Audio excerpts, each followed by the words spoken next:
Hi guys! So, nandito na ako sa trabaho. Bale, 20 minutes na lang bago mag-start yung work ko.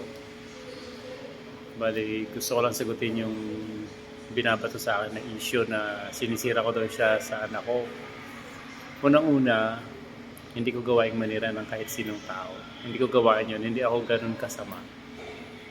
Pangalawa, hindi ko naman kailangan sirain ka sa anak ko kasi ikaw mismo yung gumagawa ng paraan, di ba? Para masira ka sa anak ko.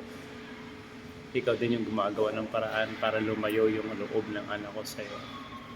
Kung sakaling hindi mo alam, mag-pray ka para malaman mo na sobrang dami mo nang ginawa sa aming mag-ama. Damage na ginawa mo sa aming mag-ama. Emotionally, mentally, physically, lahat yung sinira mo sa aming mag-ama. So, hindi na kita kailangan sirain sa anak ko kasi ikaw mismo yung gumagawa ng paraan, di ba? Nga pala, dito ako sa work. Yan yung work ko. Bali, nasa 9th floor ako hanggang 28th floor to. So, yun lang buong masasabi ko. Wala pa akong sinisira na kahit sinong tao. No. Wala na nga akong time sa sarili ko para magpopogi. Naninirap ako ng tao. Tingnan mo ang pogi-pogi ko.